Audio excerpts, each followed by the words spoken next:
Hello and welcome. Thank you so much for being here, Dr. Ferrer. We are KidScoop Media and very excited to have you here again. And for those of you who do not know Dr. Barbara Ferrer, she's the director of the Los Angeles County Department of Public Health. And on that note, I will hand it over to Jeffrey with the first question. Thank you. It's wonderful to meet you. And thanks for having me. Hello, Dr. Ferrer. Thank you for your time. My name is Jefferson Henry Kraft III, and this is my question. I know COVID-19 affects senior citizens. I worry about Santa's health because he is a senior. Is the County of Los Angeles doing anything special for his arrival to keep him safe from COVID-19? We also don't want him to bring it home to Mrs. Claus. No, thank you so much, Jeffrey. Such an important question and really such a kind and considerate question. I wish everybody was taking care of each other as much as you're thinking about Santa and his family, because that's really the key to what we all need to do. We are taking some more steps here in Los Angeles because, as you probably all know, our case numbers are rising dramatically. Today, we had over 5,000 new cases of people who were diagnosed with COVID-19.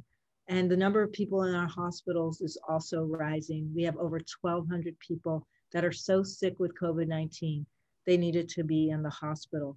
I do think there's two parts to what we can do to keep Santa safe, to keep Mrs. Claus safe, and to keep each other safe. The first thing is we each have to take responsibility for doing what we know is right. We have to keep our face coverings on when we're around other people that aren't in our household. We have to keep our distance from others. We have to wash our hands, and we have to follow the rules. So if the rule is that you can't gather with people that aren't in your household inside, this means you can't go on a play date with your friends if you're going to be inside. This means that if you are going to do something outside, you're going to do it with a very small number of people, with everyone wearing their masks. The way we keep Santa safe is by keeping you safe and by you keeping the people you love safe. That's the only way this works. And then the second part of this is we are putting in some restrictions starting tomorrow in LA County that will actually have some of our businesses closing earlier at 10 o'clock at night. These are places where people are often gathering with people that aren't in their households, and that can create a lot of risk for transferring this virus from one person to another.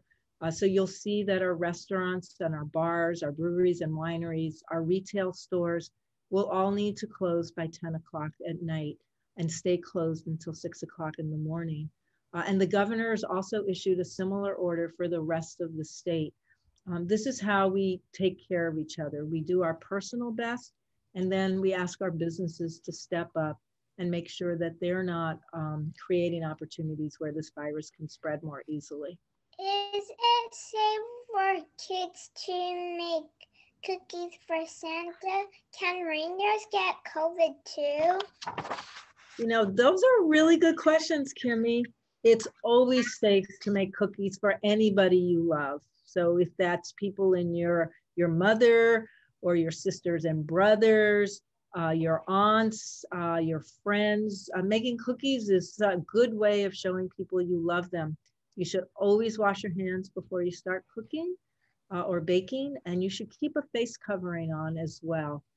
If you don't feel well, then don't do your baking that day. You really should feel your very best if you're going to bake some cookies. But I know Santa would love any cookies that you leave for him. And reindeers are magical and they're special. So we know that they cannot get COVID. Hi, Dr. Ferrer. Thank you for your time. What is your opinion on purchasing holiday meals from a restaurant for takeout or a supermarket?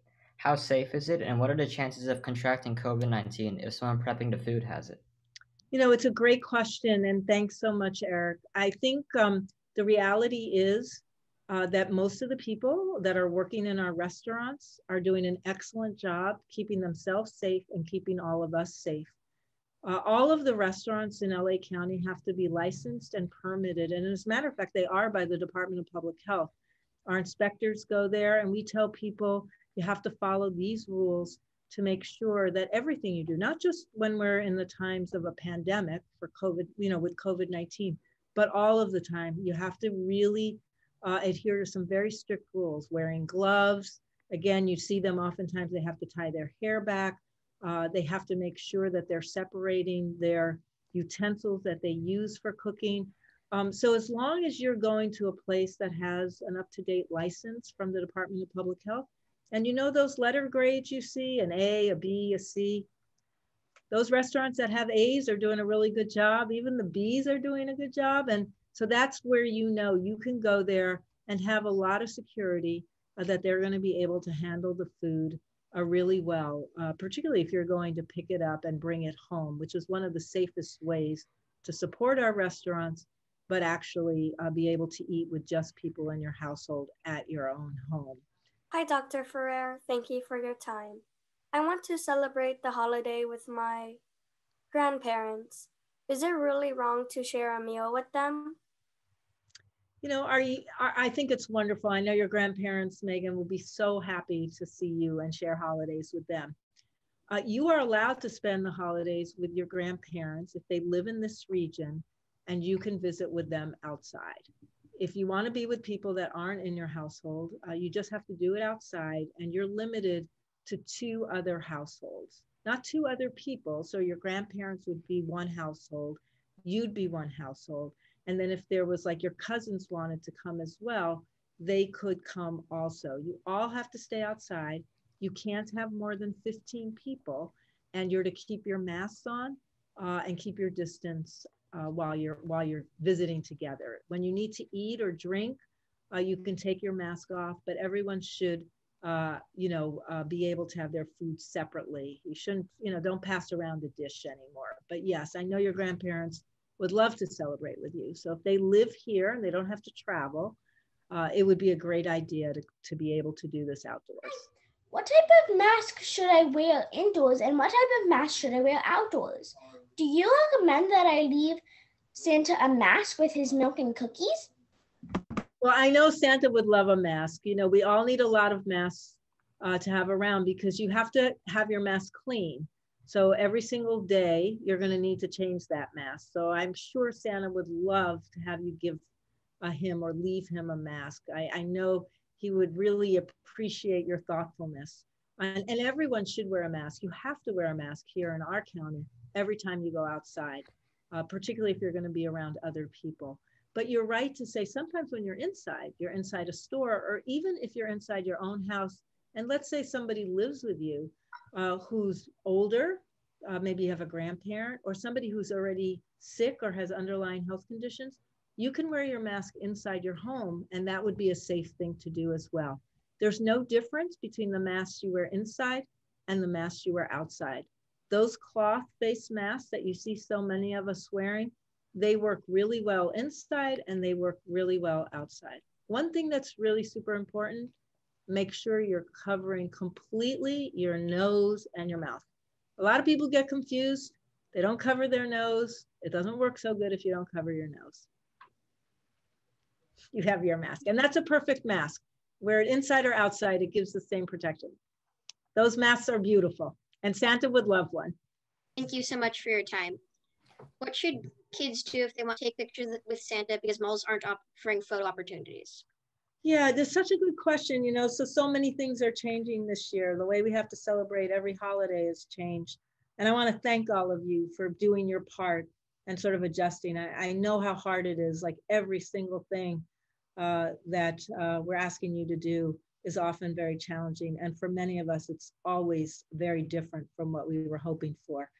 So some stores are, in fact, figuring out ways for you to take a picture with Santa. You can imagine that that's a picture that has to have your face covering on, and Santa has to be wearing one. And you have to stay 6 feet apart. But there are stores that are figuring out how to keep you 6 feet apart. The secret there is, you know, you can't get really close. You can't hug Santa. The only exceptions to that would be if Santa was somebody in your own household. But otherwise, it doesn't work. You have to stay apart. But you can get good pictures. We're all getting used to getting pictures where we're not really close together anymore. So it's not that it's prohibited from doing it. You just have to wear a mask and stay at least 6 feet apart. So hopefully you'll find a store that will have a Santa that's able to do that, so you can still do your visit. I would like to know if it is safe for Santa to enter a home if a house member of the has COVID-19. If they do, should we put a sign on the window to let him know?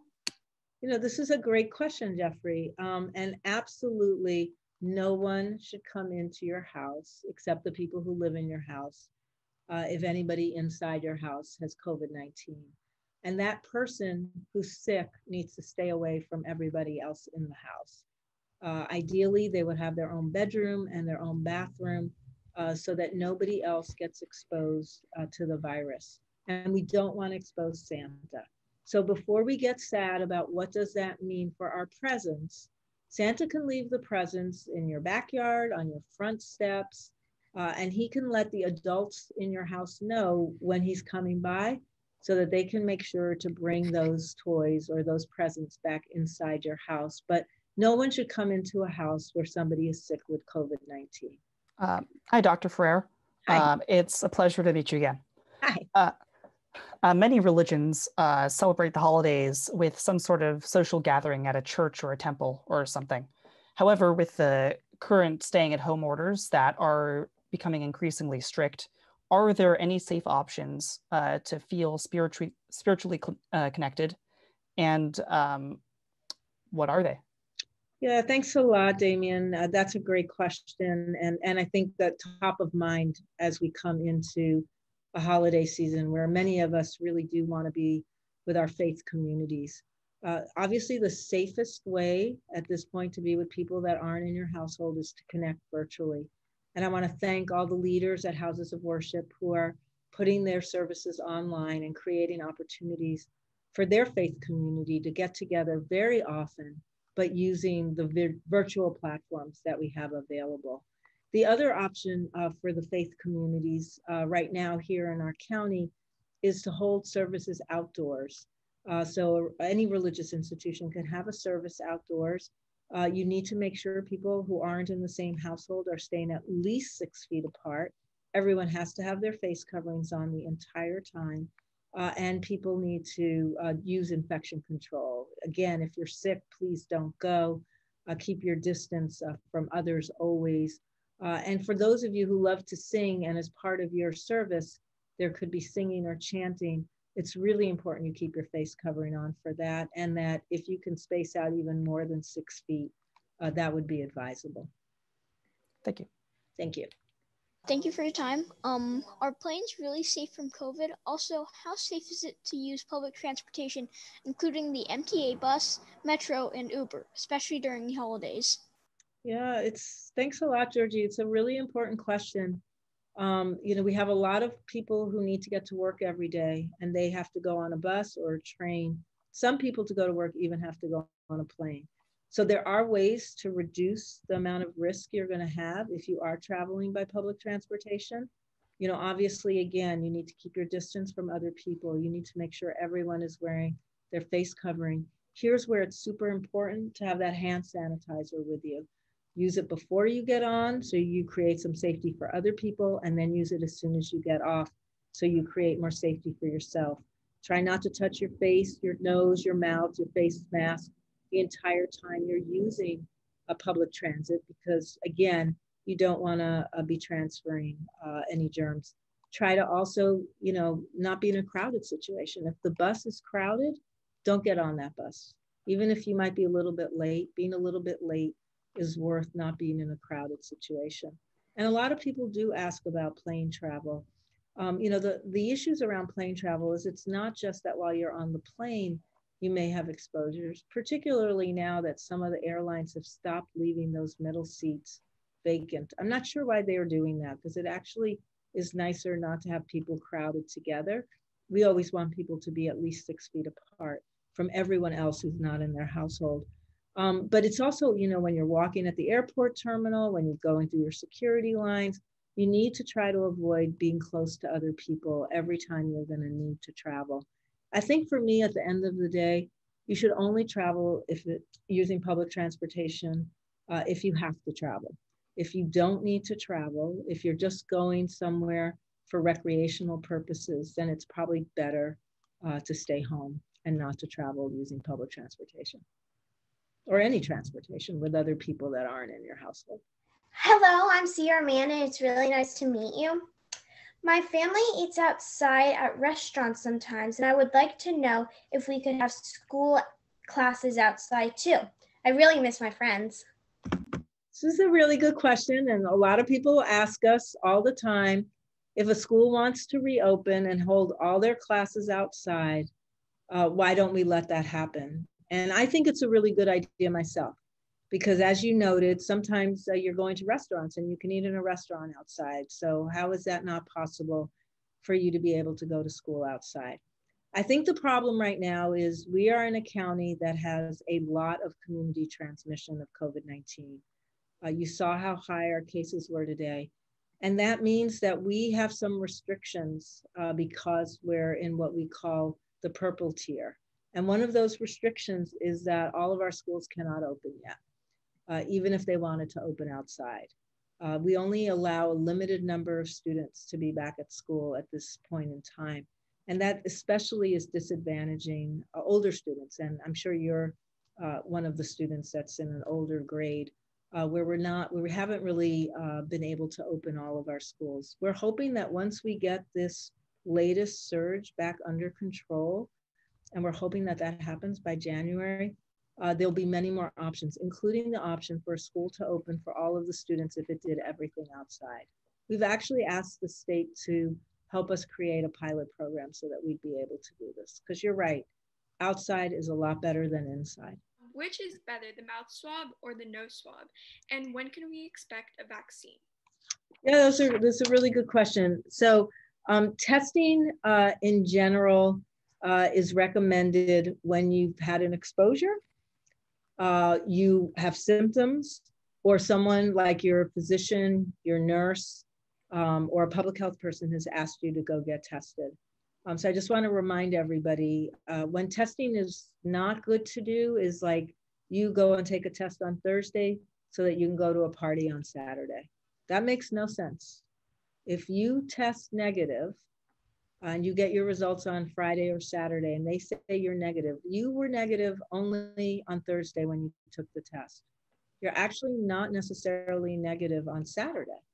So taking a test on a Thursday so that you can go and do something you're not supposed to do really on a Saturday and think that you're safe is a false sense of security. And we actually think it's contributing to all of the new cases we're seeing. We think some people think if they test and their test is negative, they can just do whatever they want. They don't have to follow the rules. But as I said, when you test, you're only negative at the moment you took the test. And like all tests, sometimes the tests can be wrong.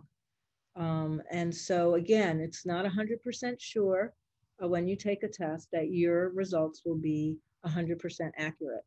And that's why, most people will work with their doctor or their nurse to figure out when they need to get tested. But the question you're asking, the nose swab versus the mouth swab, most tests are accurate. And if they're, are accurate, as accurate as possible. And there's really no difference between the nose swab and the mouth swab for the PCR testing that we're doing. That's really what we call like molecular testing. And those are the results that go to the lab.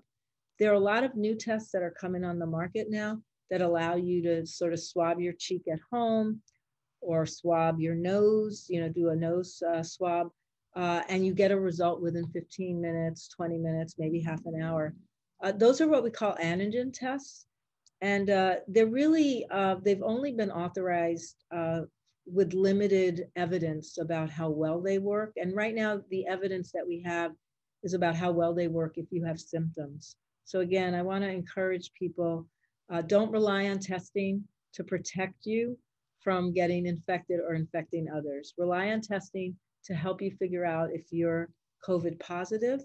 But if your results come back negative, your best way to prevent getting infected is wearing that face covering and keeping your distance. So what do you think is causing the increase in cases in Los Angeles? And what is the survival rate amongst those hospitalized in LA? thanks a lot again, Michaela, for your questions. Let's start talking just about what is causing the increase. I wish it was just one thing, because if it was just one thing, we could figure out how to stop that one thing from happening, but it's not. One thing we know is one reason why we're seeing a lot of increase is a lot more people are gathering with people outside of their households. And now that it's gotten a little colder at night, a lot of that gathering is happening inside. You know, we've also had a lot of our sports teams have been doing great, and we've been watching our games. And a lot of times when we're watching the games, we don't have a face covering on. We're cheering our teams. We're eating and drinking. We're inside with people who aren't in our household. And that's the kind of gathering that's guaranteed to be able to spread the virus. If there's even one person in that group without any symptoms who's infected, that kind of activity will lead to more people getting infected. And we know from some survey data that many more people are gathering with people outside their household now than they were back in May, back in even August. So we've seen a steady increase on people saying, I go to somebody else's house to hang out with them. I have people over at my house to hang out. I go to a party with people. It's outside, but you know, it's a birthday party and there's 50 people there.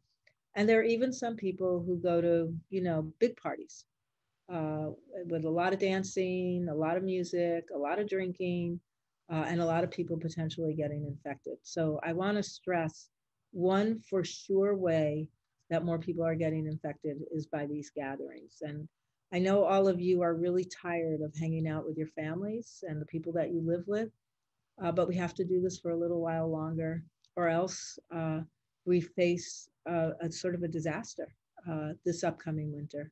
A disaster because we'll have much stricter rules, and a disaster because many more people will get sick and many more people will die. And it's in our hands to avoid that.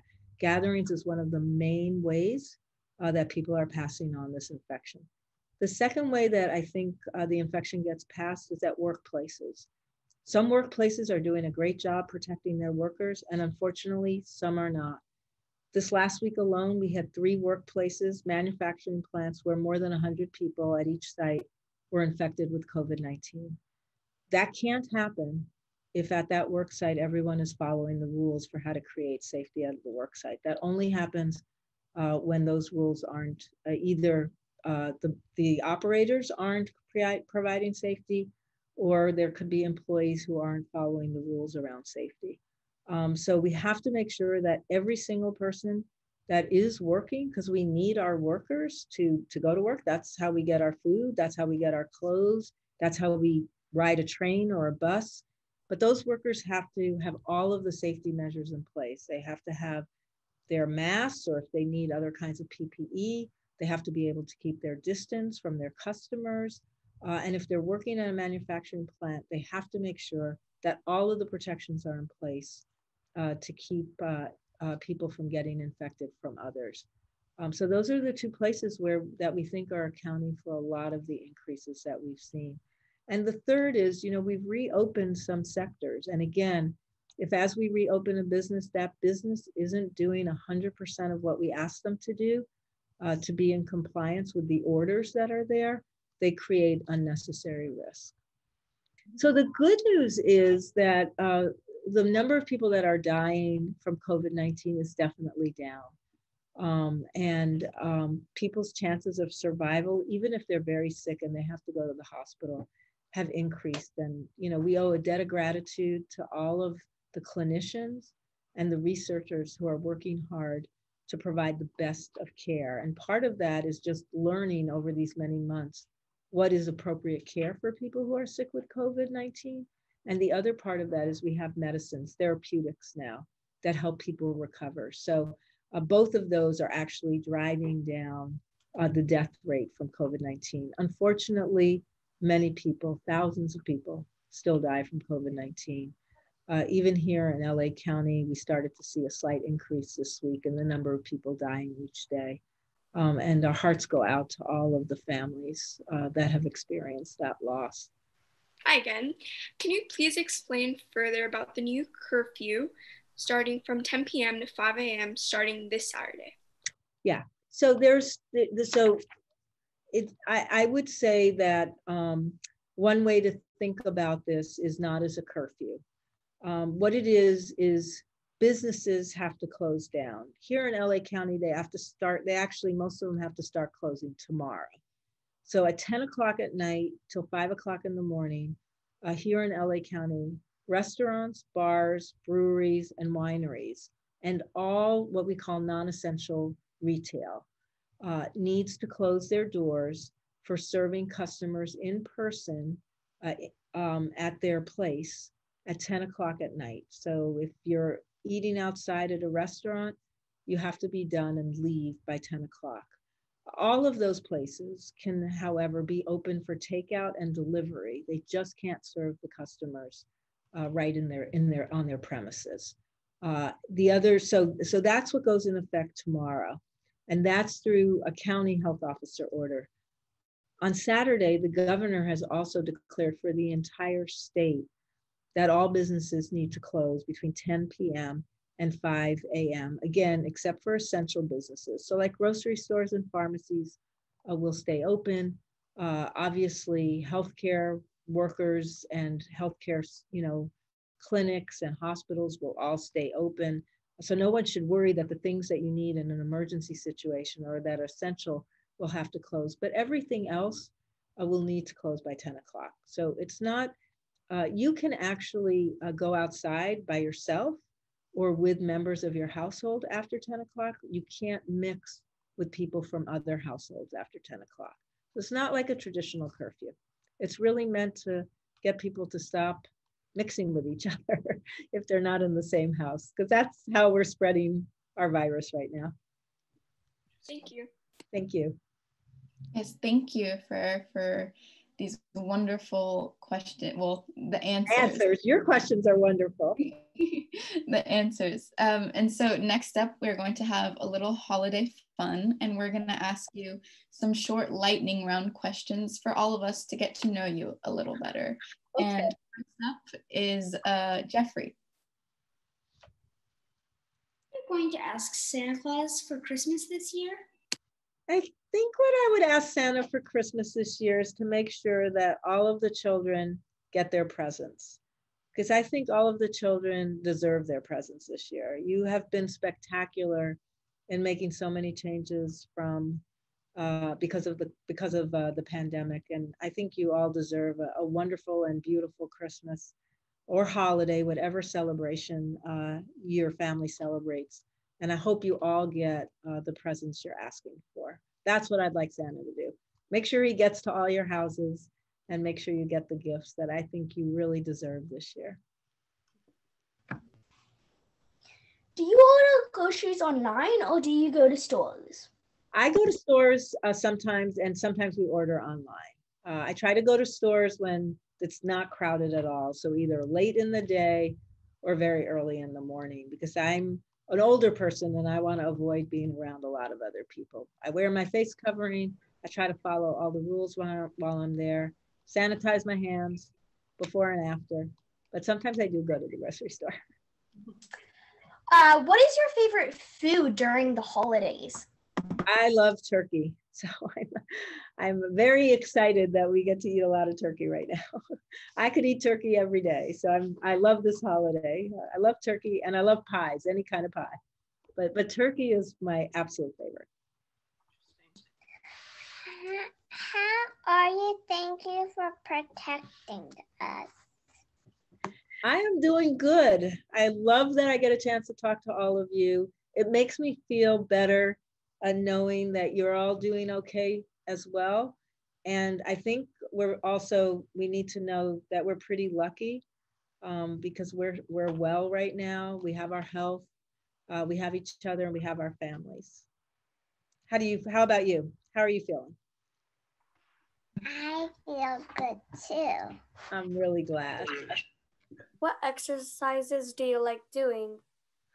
Well, I like riding a bicycle. I like walking. I used to run a lot, but I can't anymore because my knees are no good. So sometimes I will get on an elliptical, but I like getting exercise almost every day if I can, at least for a little while. How many languages do you speak and what are they? I speak English and Spanish. I'm Puerto Rican, so I grew up speaking both languages. What is your favorite Puerto Rican dish? Oh, tostones. Do you know what tostones are? I don't. Oh my gosh, they are delicious. They are plantains, like green plantains. Plantains are they're in the banana family, but they're different. But these are green plantains. That really means they're not really ripe. And you kind of mash them up and then you fry them. They're not really all that healthy, but they are super delicious. Once we have a vaccine, where would you like to go on vacation? Well, I haven't been able to visit my grandchildren who live in New Mexico. So my first place to go is going to be to see my grandchildren. So I can't wait. What is your favorite place to order takeout? Guisados. Do you guys know Guisados? It's a taco place. They have the best tacos. So, and they're very close to my house and my office. And what kind of tacos do you like? Well, I don't eat a lot of meat, so my favorite taco from them is a fish taco, which are delicious, and they have a delicious mushroom taco as well. What is your favorite coffee house, and what is your favorite beverage? Well, I don't drink coffee. I actually don't drink anything with caffeine, so I'd have to say herbal teas. And I don't really go to coffee houses a lot. I don't really do a lot of takeout. So usually I'm making something at home or at work, and then it would be like an herbal tea. Yes. Do you have any pets? I don't have any pets right now. When my children were growing up, we had a dog who we called Shadow, and we loved him. But he got old, and unfortunately, you know, as older dogs do, he did pass away. Do you have any pets? Yes, I have 2 dogs and 3 fish. Oh yeah, you have a lot. So, and you love them and they're fun. Thank you all. Have a wonderful Thanksgiving. Stay safe.